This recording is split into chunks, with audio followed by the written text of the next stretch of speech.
Hi viewers, welcome back to FaTRenDZ. இன்னைக்கு traditional recipe தான் பார்க்க போகிறோம். சாதத்துக்கு சப்பாத்திக்கு இட்லி தோசை எதுக்குனாலுமே நல்லா இருக்கும். ரொம்ப ஹெல்த்தியான ரெசிபி. வீடியோவை ஸ்கிப் பண்ணாமல் பாருங்கள். இந்த ரெசிபி எப்படி பண்ணுறதுன்னு பார்க்கலாம்.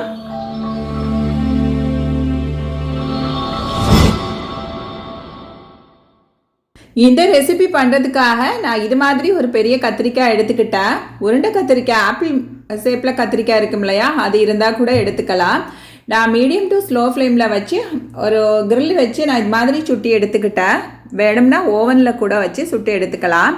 நான் கொஞ்ச நேரம் ஓவனில் கூட வச்சு எடுத்துக்கிட்டேன். பாருங்கள், வெந்ததும் இது மாதிரி மசிச்சு எடுத்துக்கலாம். அந்த காம்பெல்லாம் ரிமூவ் பண்ணிவிட்டு நல்ல ஸ்கின் கரைஞ்சிருந்தால் அந்த தோலையும் ரிமூவ் பண்ணிவிட்டு எடுத்துக்கலாம். நான் அந்த கத்திரிக்காய் சுடும்போது 4 பற்கள் பூண்டு ஒரு பச்சை மிளகாய் லைட்டாக கீறிட்டு வச்சுட்டு அதை சுட்டிருந்தேன். இப்போ ஒரு மண்சட்டி எடுத்துக்கிட்டேன். இதில் கடுகு கருவேப்பிலை எல்லாம் தேங்காய் எண்ணெயில் சேர்த்து தாளிச்சிட்டு வத்தல் மிளகாயெல்லாம் தாளிச்சிட்டு 2 கைப்பிடி சின்ன வெங்காயம் போட்டு வதக்கிட்டு உப்பு சேர்த்து வதக்கிட்டு 2 தக்காளியும் சேர்த்து வதக்கியிருந்தேன். அந்த கிளிப்பு டெலீட் ஆகிடுச்சு.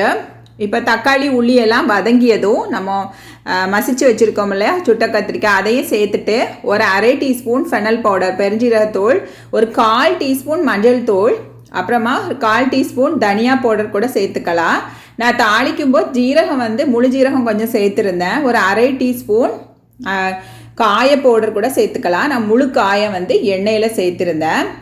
இப்போ இந்த கத்திரிக்காய் வேகிறது வரைக்கும் ஒரு 2லேருந்து 3 நிமிஷம் நம்ம குக் பண்ண போகிறோம். லைட்டாக மிக்ஸ் பண்ணிவிட்டு அதுக்காக 2 டீஸ்பூன் சில்லி பவுடர் சேர்த்தேன். மூடி போட்டு கொஞ்சம் தண்ணி தெளிச்சுட்டு ஒரு 2 நிமிஷம் மீடியம் ஃப்ளேமில் வச்சுக்கலாம். இப்போ கத்திரிக்காய் கொஞ்சம் குக் ஆகிடுச்சு. உப்பு பார்த்து இதில் கொஞ்சம் சேர்த்துக்கணும். நான் ஒரு 1/2 டீஸ்பூன் அளவுக்கு உப்பு சேர்த்துருக்கேன். ஆல்ரெடி நான் வெங்காயம் வதங்கும்போது ஒரு 1/2 டீஸ்பூன் சேர்த்துருந்தேன். டோட்டலாக 1 டீஸ்பூன் இந்த ரெசிபிக்கு சேர்த்துருக்கேன். இதை சுட்ட கத்திரிக்காய் புளிக்கறி அப்படின்னு சொல்லுவோம். என்னோட மாமியார் இந்த புளிக்கறி ரொம்ப ஃபாஸ்ட்டாக நல்லா டேஸ்ட்டாகவே செய்வாங்க. நல்லாவே இருக்கும். வடித்த சாதத்து கூட ரசமும் இந்த கத்திரிக்காய் சைடிஸும் செம்மையாக இருக்கும். நான் இன்றைக்கி கொடம்புளி 2 பீஸ் ஒரு 1/2 கப் வாட்டரில் ஊற வச்சுருந்தேன். ஒரு 1/2 அன் ஹவர் அந்த மாதிரி ஊற வச்சுருந்தேன். இதையும் சேர்த்துட்டு நல்லா மிக்ஸ் பண்ணி விட்டுக்கலாம். இந்த ஸ்டேஜில் கூட நம்ம உப்பு பார்த்துட்டு வேணும்னா சேர்த்துக்கணும். இன்னும் ஒரு 2 நிமிஷம் மீடியம் ஃப்ளேமில் வச்சா இந்த டேஸ்டான கத்திரிக்காய் சுட்ட புளிக்கறி தயாராகிடும்.